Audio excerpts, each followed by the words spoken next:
Bonjour Xavier. Merci d'être avec nous aujourd'hui. Comment vas-tu? Eh ben, écoute, ça va très bien. Merci pour l'invitation.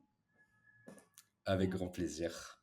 Merci à toi de nous avoir rejoints aujourd'hui pour cette première édition. Et bien, écoutez, je vous propose qu'on commence dans le vif du sujet, qu'on rentre dans le vif du sujet, pardon. Et donc, je vais laisser la parole à Catalina. Ok, bah merci Xavier de te joindre à nous aujourd'hui de toute façon. La première question, bah, c'est tout simple. Est-ce que tu peux te présenter, nous raconter d'où tu viens et qu'est-ce que tu fais aujourd'hui? Ouais, du coup, moi, Xavier, Xavier Bellion, je suis donc lead design system aujourd'hui en freelance. Donc en freelance depuis 3 ans.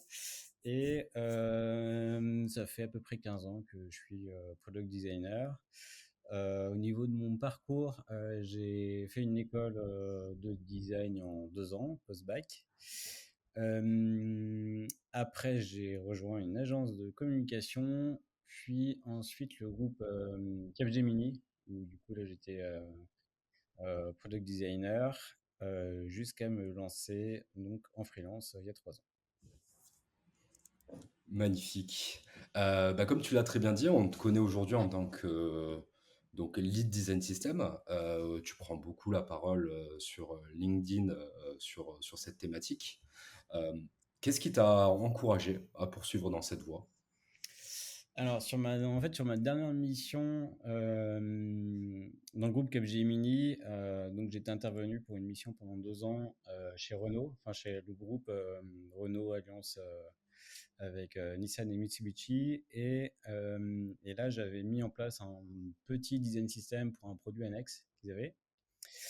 Et donc ça, enfin, c'était mon avant-dernière mission, pardon. Et sur ma dernière mission, j'avais travaillé pour la RATP, où là, donc j'étais product designer en utilisant vraiment le design system.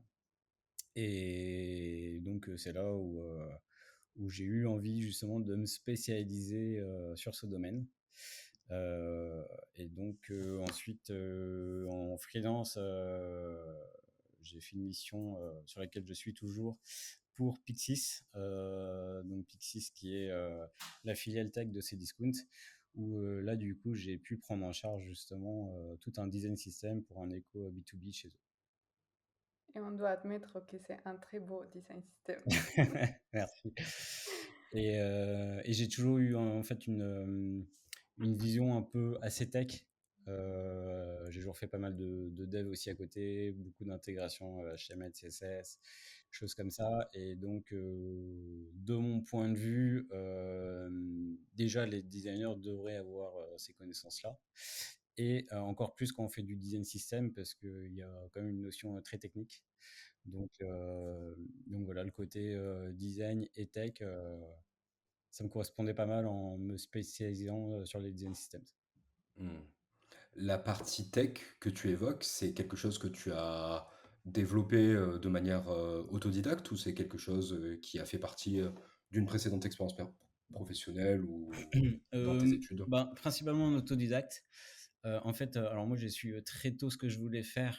À peu près à l'époque c'était du web design, mais j'ai commencé à m'intéresser à ce sujet-là vers 14-15 ans. Ah Donc oui. de façon très très tôt. Et en même temps, je commençais déjà à faire du HTML, CSS à l'époque. Hmm. Donc j'ai toujours un petit peu baigné entre ces deux domaines. Et quand j'étais du coup dans le groupe Capgemini, on s'occupait du design et de l'intégration HTML, CSS. Donc voilà, c'est quelque chose qui m'a beaucoup accompagné, que j'ai un peu relâché en mettant freelance pour vraiment être axé design system. Hmm. Mais du coup, c'est des compétences que j'ai un peu fait évoluer tout au long de ma carrière, quoi. Ok, super. Merci pour ta réponse. Très bien. C'est quoi le premier site que tu as codé dans ces cas-là? J'ai fait beaucoup de sites WordPress il y a longtemps, longtemps, longtemps. Et en fait, quand j'ai commencé au tout départ, donc quand j'étais adolescent, je faisais des sites pour des équipes e-sport de jeux vidéo. Ah, ok. Hmm. Et Intéressant. en fait, c'est comme ça que j'ai découvert le web design et que je me suis passionné pour ça. Hmm. Et quelle équipe e-sport tu supportes aujourd'hui? Alors ouais, aujourd'hui, je suis un peu loin de tout ça, j'avoue, j'ai plus trop le temps de jouer. D'accord. Mais à l'époque, une des équipes, qui était très connue à l'époque, qui était AA, je sais pas trop ce que ça vaut maintenant, mais du coup, ouais, je devais avoir peut-être 17 ans, où j'avais participé à la refonte de leur site, tout OK. ça en bénévolat à l'époque, mais ça m'avait déjà permis de mettre un peu les pieds dedans, quoi. Mmh. On peut dire que tu es un peu précurseur, vu l'ampleur que prend, la discipline aujourd'hui, Ouais, c'est assez, ouais, impressionnant. j'ai joué pendant longtemps. Et ben, on a une question après, sur ce sujet-là, donc on Ouais. se la garde. Bon, si on retourne plus vers, ce que tu fais aujourd'hui, bah, déjà, comment tu expliques qu'est-ce que c'est un design system? Et surtout à une personne, bah, qui ne connaisse pas du tout qu'est-ce que c'est un design system, comment tu expliques la valeur que ça peut apporter? Bah, déjà, ça permet de faire, gagner du temps aux équipes. C'est la première chose à retenir. Et après, il faut aussi comprendre, bah, qu'un design system, ça nécessite de beaucoup s'impliquer parce que c'est quand même un gros, gros travail, qui n'est jamais fini, parce que le design system va évoluer en même temps que les produits et c'est pas forcément non plus adapté, à tous les produits ou toutes les entreprises. Par exemple, une boîte qui a juste un site ou une application, elle n'a pas forcément besoin d'avoir réellement un design system, un UI kit à la limite. Mais déjà, voilà, faut comprendre que c'est de l'investissement, donc il faut être en mesure aussi d'assurer cet investissement. Et que comparer un UI kit aussi à un design system, bah, ça regroupe plein de choses, notamment bah, les fondations, la documentation.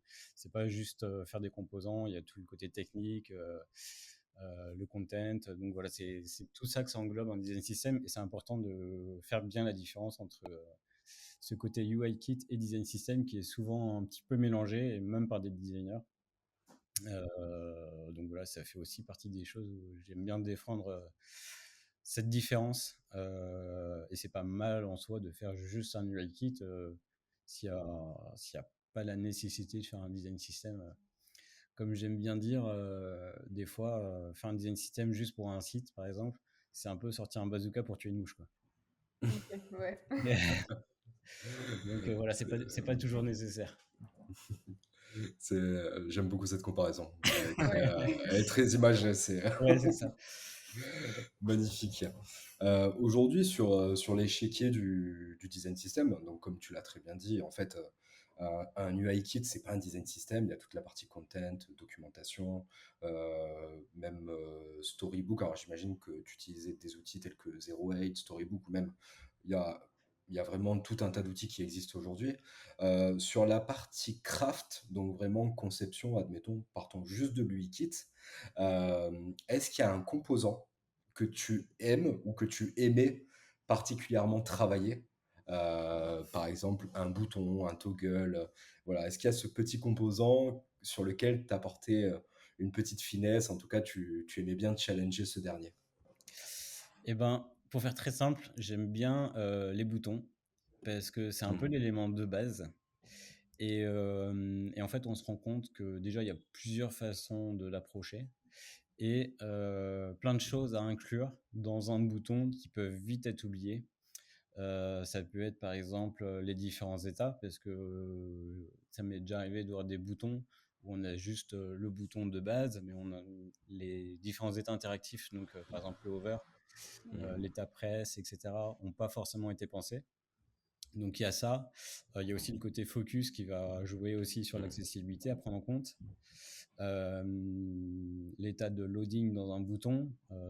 Donc on crée, qu'on crée un bouton, savoir comment il va se comporter pendant le chargement d'une requête. Donc tout ça, c'est des petites choses en fait qui peuvent paraître anodins, mais qui sont vraiment importantes à prendre en compte et qu'on a tendance des fois à oublier, juste dans un composant très basique comme un bouton. Mmh. Le bouton, c'est la figure de proue de ce qu'on commence à composanter quand on maîtrise un petit peu Figma, mais en fait, c'est ouais, voilà, c'est un composant qui est bien plus complexe, que ce Ouais, qu'on c'est ça, imagine savoir et est-ce qu'on veut par exemple une icône à gauche, à droite, est-ce qu'on a besoin des deux? Est-ce qu'on a un bouton spécial, donc un composant à part quand on a uniquement une icône sur un bouton, ou est-ce que c'est le même composant? Mmh. Selon les design systems, on peut avoir soit un seul bouton qui fait tout, soit deux boutons. C'est le cas par exemple du design system de GitHub, où ils ont un bouton vraiment dédié à l'icône unique. Donc voilà, c'est différentes approches qu'il faut réfléchir en amont et tout ça juste pour le composant de base qui est le bouton. super OK. intéressant. Tu as déjà commencé à parler un petit peu de l'accessibilité et évidemment, c'est moi qui va te poser cette question. Mais comment tu abordes cette question d'accessibilité dans un design system et est-ce que tu as des tips à nous donner, pour bien garder les bonnes pratiques? Bah, la chose de base déjà, c'est de vérifier les couleurs. Ça peut vous paraître bête, mais c'est vraiment la chose qu'il faut faire absolument, j'ai envie de dire, et on peut vite avoir tendance à passer à côté. Il y a aussi après tout ce qui est lié au texte, bah, que la taille du texte soit conforme et la longueur aussi du texte selon les composants ou le type de layout. Et après, il y a aussi tout ce qui est, par exemple, des balises alt, donc qu'on va retrouver pour les images. Donc ça qu'on peut pas transcrire en design, mais qui sont à prendre en compte et qui vont être pris en compte par les développeurs. Et donc pour ça, il y a différentes façons de faire, mais notamment d'utiliser par exemple des templates de review d'accessibilité. Et il y en a qui sont dispo gratuitement sur le Figma Community. Donc ça peut être aussi des choses qui peuvent être mises en place. Très bien, parfait, Super. pas mal de tips. J'enchaîne, sur, cette question très sérieuse pour, aborder sur un point un peu moins sérieux, mais qui va nous intéresser également parce que ça va nous permettre de poser des questions pour apprendre un peu plus à te connaître. Donc on voulait te proposer un petit jeu, donc c'est le jeu du design sonore. Bon, le titre, est encore en réflexion, j'admets, il est pas il est pas des plus convaincants.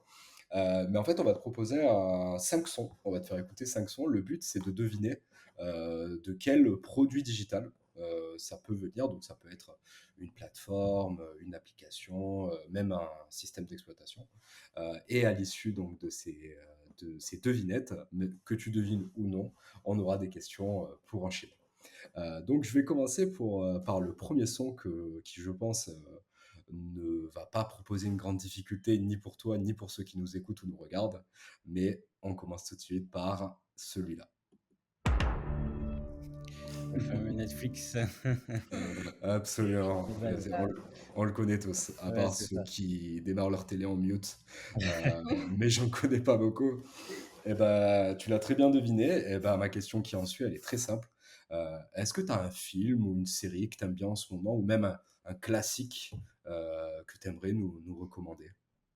Alors en ce moment, pas forcément, mais une série que j'ai adorée, c'est Breaking Bad, Hmm. OK. euh, qui est bien connue de tous. Mais en fait, quand j'ai commencé cette série, je savais pas du tout ce que j'allais regarder. Ouais. Je savais pas du tout que ça allait parler de drogue, tout ça. Et en fait, j'ai adoré vraiment. Je Hmm. trouvais ça vraiment absolument génial comme série. Le deuxième son est celui-là. Alors ça, je connais.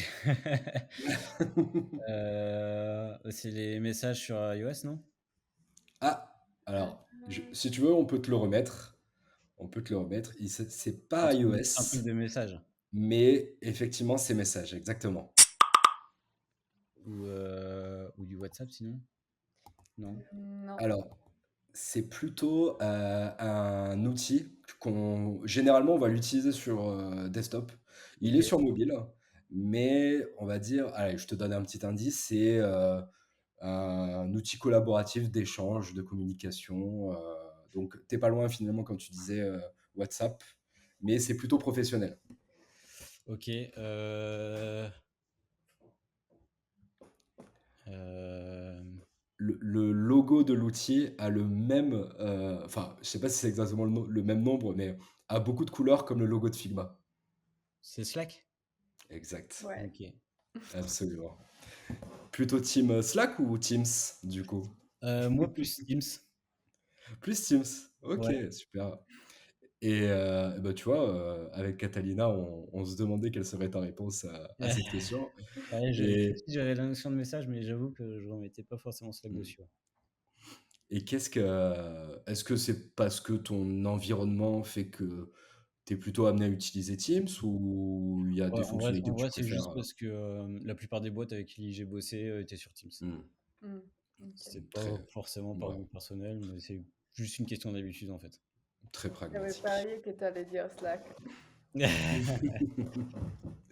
On avait mis une pièce, on a tous les 2 Oui. perdu, Cata. Moi, personnellement, je trouve que c'est beaucoup plus beau Slack que Teams, donc Mmh, c'est pour ça. Mais mmh, bon, Ouais, OK. mais en fait, tu vois, je fais partie de certaines communautés, sur Slack, mais mmh, sinon, ouais, à chaque fois que j'ai été en mission, j'ai toujours eu des mmh, missions sur Teams.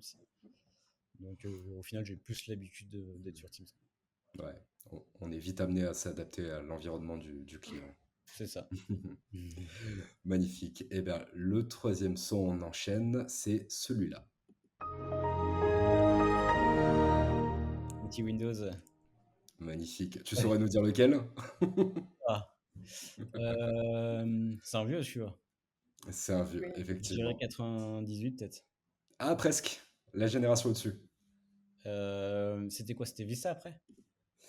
Ah, alors je crois qu'entre Vista et Il y a eu 2000 98, aussi? il y a XP. Ah, Ah, XP, ouais. Ah oui, il y avait j'ai XP avant, oui, exact. j'ai pas la chronologie Oui, exacte, mais ah on ouais, n'était non, pas c'est loin. vrai, t'as Mmh, raison, il y avait XP, ouais. mmh. Et ben, comment, à quel âge tu as découvert, le digital, en fait? Parce que tu disais que relativement tôt, tu savais ce que tu voulais faire. Ouais. Donc j'imagine que même les années précédant, cette conviction, tu as dû découvrir un petit peu, les premiers ordinateurs, quel était ton premier matériel et ton introduction dans Alors, ce monde du digital? nous, le premier ordi familial, c'était sur, Windows 95. Mmh. Mmh. Donc, déjà, ça remonte un petit peu. Et après, moi, mon premier ordi à moi, ça devait être, je pense, sur Windows XP, justement. Mmh. C'est ça. Et déjà sur Windows 95, je m'amusais à faire des dessins sur Paint. Le classique. Mmh. C'est ça. Mmh, et quand tu as commencé un petit peu à tu sentais que tu commençais un petit peu à maîtriser, Paint. l'ordi? Oui, Paint. Est-ce qu'il y avait, enfin, quel était ton usage, principalement, de plutôt Bah, bureautique? vraiment, sur les premiers, c'était faire m'amuser à faire un peu de dessin. J'avais eu Mmh. aussi une petite tablette graphique, qu'on m'avait offert, Mmh. Mmh. parce que, bah, j'ai toujours, de toute façon, aimé dessiner, le côté un peu graphiste. Donc j'ai un grand frère qui a 6 ans de plus que moi qui lui a fait des études, pour être dev. Et donc en fait aussi, tu vois, le mélange, du web design, bah, c'était un peu, aussi grâce à lui parce que, en fait, je vois ça un peu comme le mélange entre le côté, dev que lui il apprenait et le côté, dessin et graphisme que moi j'ai toujours aimé. Donc c'est un peu le juste milieu entre tout ça, quoi. Vous avez créé une complémentarité, en fait. C'est ça. Incroyable. Merci pour ta réponse. On va enchaîner avec ce quatrième son. Ça c'est un jeu, non? Un Alors, peu. tu pas loin, tu pas loin. Heu, C'est tu peux le remettre? Je te le remets avec plaisir. Duolingo. Exact. Très bonne réponse. C'est Ouais, pour c'est vrai ça, tu qu'on est dis entre le jeu et exactement. C'est pas totalement un jeu, c'est mais ça. c'est connu pour, Mmh. enfin, dès qu'on parle de gamification, Bah, le ouais, premier ouais, un exemple gros esprit gamification dessus, ouais. absolument. Et la question que je veux te poser, c'est, bah, tu parles combien de langues déjà? Et la langue, peut-être que tu maîtrises pas ou peu et que tu rêverais d'apprendre? Alors, je parle bien le français et un petit peu l'anglais, mais en vrai, je suis pas très bon. Et c'est mon objectif pour cette année, justement, de corriger ça. Là, je me suis approché, justement, tout récemment, la semaine dernière, d'un organisme de formation. Et donc, je prévois de faire une grosse formation sur toute l'année là, en anglais pour fin d'année être capable de communiquer très facilement en anglais, donc bilingue ou pas, mais en tout cas, c'est mon objectif sur cette année de corriger ça. Magnifique. Très bel objectif. Mmh. Et est-ce qu'il y a une langue que tu rêverais d'apprendre ou de maîtriser Bah, en vrai, à part l'anglais, pas plus que ça, dans le sens où je pense que quand tu maîtrises bien l'anglais, bah, ça t'ouvre un peu toutes les portes. Donc non, à part l'anglais, c'est déjà pas mal pour moi. Effectivement, OK. effectivement. C'est, retenez bien ça, l'anglais est très important. Faut pas négliger, C'est ça. Bah, ça disons nous que, tu ouvre, vois, le lire ou le comprendre, ça va. Dès qu'il faut communiquer, enfin pour moi en tout cas, c'est toujours plus compliqué, quoi. Donc c'est parti pour corriger ça. absolument. Et ben, en tout cas, on te le souhaite. Ouais. Et on va finir par ce dernier son.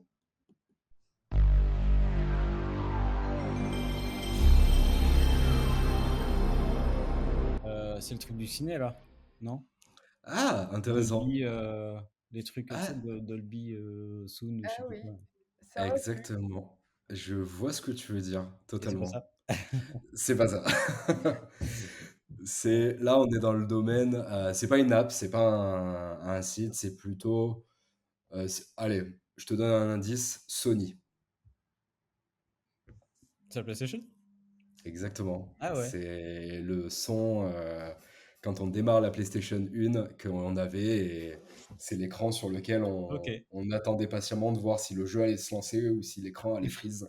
Ouais, ouais, je revois bien, mais tu vois, j'avais pas reconnu, enfin, j'avais pas remis le son dessus.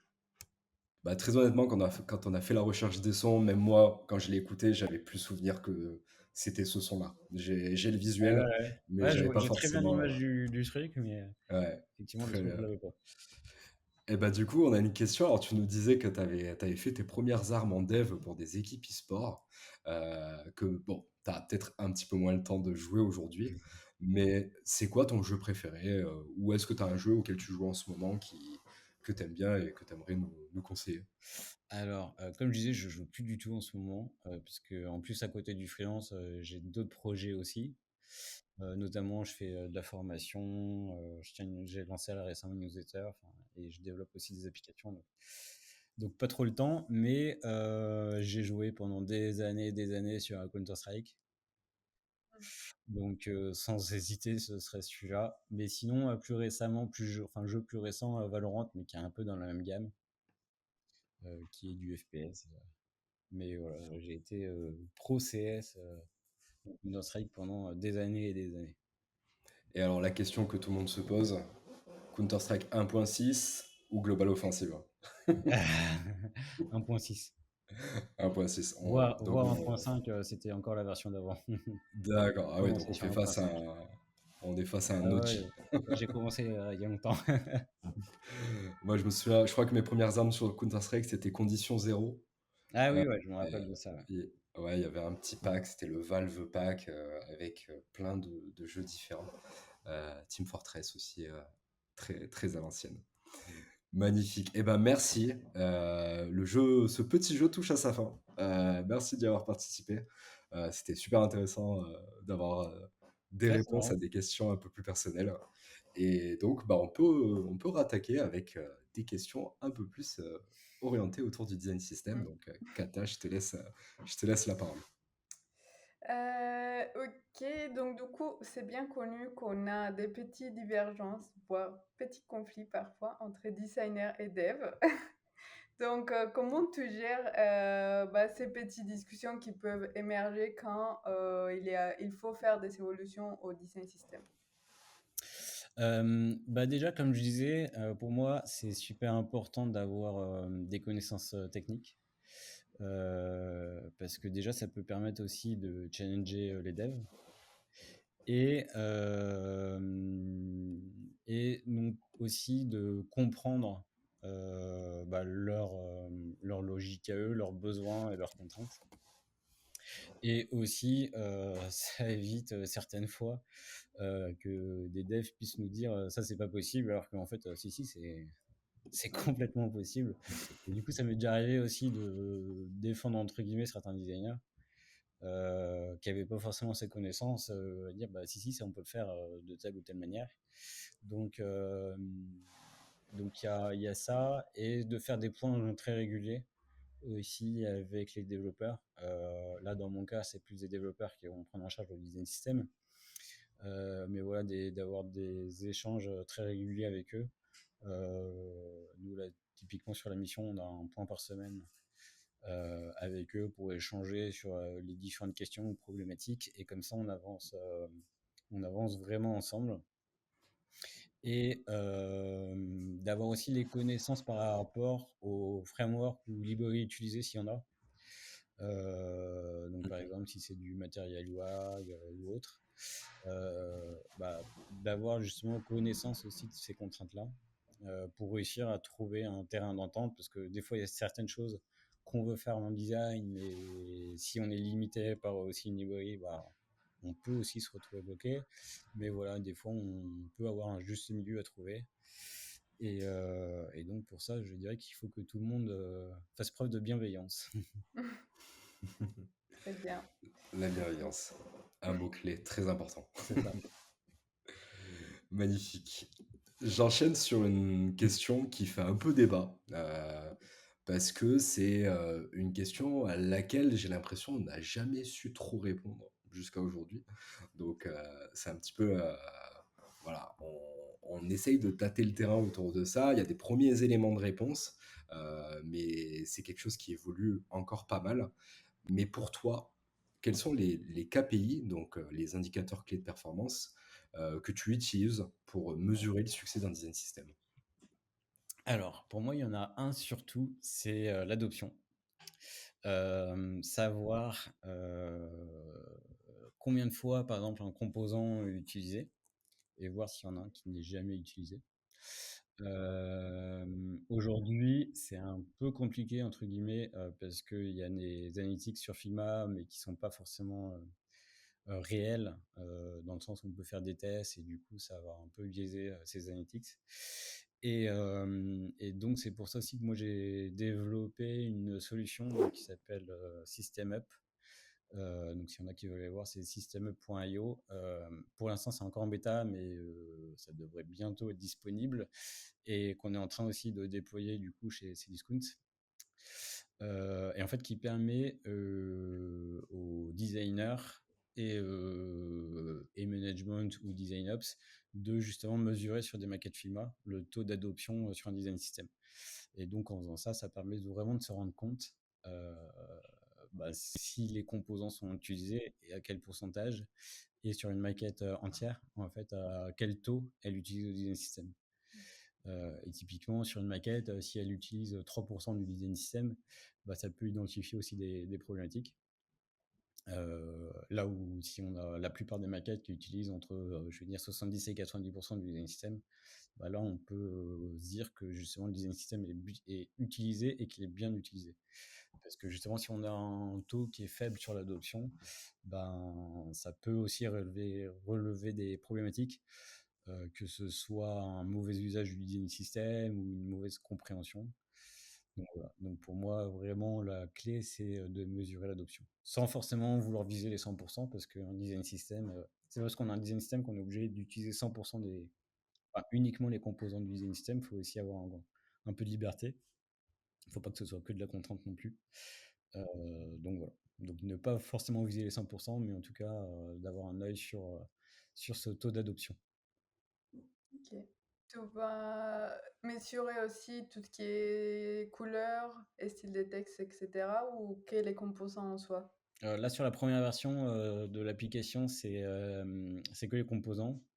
Ok, Mais après, effectivement, il y aura les styles, couleurs et texte et les variables dans Figma. trop bien. Qu'est-ce qui t'a motivé à créer alors c'est quoi? C'est un plugin que tu viens lier à ton Figma? En fait, il y a les deux. Il y a une application web avec un dashboard où on vient en fait sélectionner. En fait, tu vas mettre l'URL de tes fichiers Figma. Tu vas pouvoir sélectionner les frames que tu veux mesurer. Et ce qui te donne, donc avec des graphes, l'évolution justement des mesures. Et donc pour moi, ça, le dashboard, c'est plus à destination du côté un peu management ou design ops. Et il y a un plugin Figma, en fait, qui permet aux designers de checker eux-mêmes justement le taux d'adoption pendant la conception. Et l'idée justement, c'est pas de faire du flicage non plus des designers. Donc un designer, il peut en fait, via le plugin, mesurer vraiment tout ce qu'il veut pendant sa conception ou une fois qu'il a fini. Et c'est des données qui remontent pas forcément, enfin qui remontent même pas du tout dans le dashboard sur l'application web. Comme ça, c'est vraiment pour le designer un outil qui lui permet de s'assurer qu'il est bien conforme au design system. D'accord, magnifique. Et c'était, quelle a été ta motivation pour créer ce type d'outil? C'était une envie que tu avais ou tu t'es rendu compte qu'il y avait, tu avais envie de mesurer ces choses-là et en fait, il y avait pas d'outil qui répondait aujourd'hui à cette envie-là? Ouais, bah, c'est exactement ça. Au début, en fait, on se mesurait on se basait sur les analytics de Figma, qui vont nous permettre de savoir le nombre de fois qu'un composant est inséré, détaché, choses comme ça. Mais bah, déjà, en fait, à chaque fois qu'on va insérer un composant, bah, ça va le compter.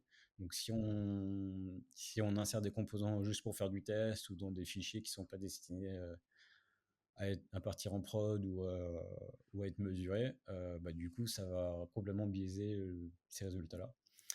Et aujourd'hui, effectivement, il n'y avait pas d'outils qui permettaient de le faire. Et donc, c'est pour ça que je me suis un peu lancé sur ce sujet.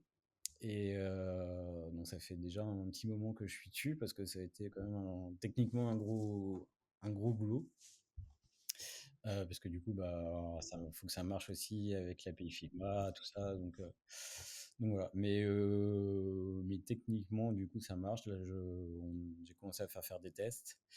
Et donc, c'est pour ça que la première version devrait sortir relativement bientôt. Magnifique. Est-ce que tu peux nous rappeler le nom? Comme ça, on le partagera, en C'est description. systemup.io. Donc, up Magnifique. juste UP. Eh ben, n'hésitez pas à aller voir. C'est un beau projet que tu nous présentes et je pense que ça va en aider plus d'un. Super. Oui, bah, justement, on parle un peu du futur et des choses qui vont arriver. Donc, comment tu vois l'évolution des design systems dans les 5 prochaines années? Bah, sans grande surprise, mais je pense que l'IA va commencer aussi à en rentrer dans ces sujets, parce qu'aujourd'hui, on n'a pas vraiment de, d'application ou de service avec de l'IA qui permet justement euh, bah, la conception ou autre par rapport au design system. Et je pense qu'on va avoir de plus en plus de choses comme ça qui va arriver. Ça peut même être juste pour la documentation. Euh, il me semble que Zero White, ils ont ajouté une feature, mais qui est basée en gros sur ChatGPT, il me semble, et qui permet un peu d'aider à la documentation. Mais je pense qu'on va avoir différents outils, je pense, dans les années à venir qui vont pouvoir sortir et aider soit la conception ou la documentation. À mon avis, il faudra se pencher dessus de près. OK. Est-ce qu'aujourd'hui, il y a un outil que tu utilises? Parce que là, on voit beaucoup en fait d'outils qu'on connaît. Alors, le premier auquel je pense, et on pense tous, c'est Figma, avec l'intégration de l'IA pour soit renommer des layers, soit alors faire un premier draft de maquette. Euh, D'ailleurs, feature qui a un petit peu fait polémique, qu'on a vu disparaître pour revenir il n'y a pas longtemps. Euh, Est-ce que tu trouves qu'il y a un outil que tu utilises au quotidien qui a réussi à bien intégrer l'IA dans son usage, comme on a voilà, cette Euh, multiplication de propositions? En termes de design, non, je trouve pas encore. Hmm. Euh, Par contre, pour le dev, il y a pas mal de choses qui sont faites. Il y a notamment du coup un éditeur pour coder qui s'appelle Cursor, qui intègre de l'IA. Et pour l'avoir testé, c'est super pratique. Enfin, ça fait vraiment gagner du temps pendant le développement. Hmm. Et d'ailleurs, le projet que tu nous présentais, c'est un projet sur lequel tu es tout seul ou tu es accompagné, vous êtes plusieurs à Non, travailler je suis dessus? tout seul. En fait, j'ai plusieurs projets comme ça. J'ai donc celui-là, j'ai System Up, donc effectivement, je suis tout seul. J'ai un autre projet, enfin, j'ai deux autres projets, qui est un projet qui permet de générer aussi les changelogs d'un design system sur Figma. Parce que c'est pareil, c'est quelque chose qui est pas, qui n'existe pas forcément aujourd'hui. Donc les changelogs, on est obligé de les gérer à la main, ce qui prend du temps. Tu vois, moi, par exemple, quand je gère un design system, ben, le temps que je passe à maintenir ce changelog, parce que c'est important pour que toutes les équipes, que ce soit design ou dev, aient connaissance de l'évolution des librairies sur Figma, des librairies de composants ou autres, bah, c'est important de maintenir ce changelog, donc ça oblige à le maintenir à la main. Et du coup, j'ai développé une autre petite solution. J'ai fait des posts LinkedIn là-dessus, en fait, qui permet de générer automatiquement ce changelog-là. En fait, à chaque fois qu'on publie une librairie Figma, donc des modifications, ça va générer automatiquement le changelog sans avoir rien à faire, avec un petit widget qui permet justement d'afficher le changelog directement dans Figma. Donc là, c'est pareil, la V1, je lance ça en fait en parallèle. Donc là, la V1, elle est quasiment terminée. J'ai plusieurs personnes qui m'ont contacté justement pour pouvoir la tester. Donc, je vais bientôt commencer à lancer les tests là-dessus. Trop bien. Et, Magnifique. et dernier sujet qui change un peu de ce qu'on voit aujourd'hui sur les UI kits. Euh, ça arrivera un petit peu plus tard, mais c'est en fait une librairie de composants, mais qui est accessible soit via un plugin Figma, soit via un site web. Et en fait, on a juste à cliquer sur un bouton, par exemple je sais pas, un bouton, enfin un composant de bouton. Sur l'interface web, on clique sur copie et on fait un CTRL-V sur Figma et ça colle tout le composant avec les variantes, la documentation et tout. Mmh. Et comparer justement un UI kit où on va télécharger tout un UI kit, bah là l'idée c'est de pouvoir venir récupérer uniquement les éléments dont on a besoin. Incroyable. Donc ça arrivera dans le futur. Est-ce que tu as des noms à nous partager, des liens à nous partager sur ces deux nouveaux projets que tu viens de nous présenter ou c'est encore... faut suivre ton actu et ça va arriver fort, fort, fort. Alors pour le dernier dont je viens de parler, j'ai pas encore de nom à te partager. Par contre l'autre, pour les changelogs, ça s'appelle Design Story. Ok. Donc, si vous voulez suivre ça, bah, il y a soit la newsletter que j'ai lancée, parce que oui, en plus de ça, j'ai une newsletter et une formation. Donc, la formation, c'est designsystem.school, et donc avec la newsletter associée. Et donc, justement, bah, ça, j'en parlerai aussi dans la newsletter quand ça sortira, ou sur LinkedIn, où je partage aussi pas mal. Ok. Tu m'étonnes que tu n'as plus de temps de jouer aux jeux vidéo avec tous ces Ouais, projets en c'est vrai même que ça me temps. fait pas mal de choses. J'allais rebondir là-dessus. J'allais dire, nos journées font 24 heures, les journées de Xavier en font 48. Non, mais c'est clair. Bah, décidément, plein d'initiatives, plein de beaux projets. Et ben on va y revenir dans pas très longtemps.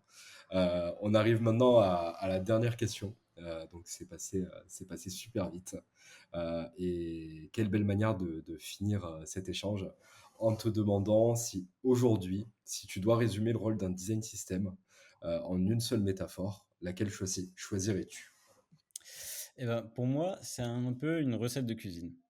C'est une recette de cuisine parce qu'en fait, on a différents éléments qui sont prêts à être utilisés, avec une recette de base, qui sont un peu les guidelines et les fondations du design system. Et après, chacun va venir appliquer la recette à sa sauce, euh, pouvoir la customiser aussi, hein, parce que comme je disais, un design system, c'est pas à suivre à 100%. Il faut aussi avoir de la liberté. Donc, comme dans une recette de cuisine, si on veut plus ou moins de sel, ben, on y va. Et donc, c'est un peu ça. C'est on prend nos différents ingrédients et on va venir composer avec ça.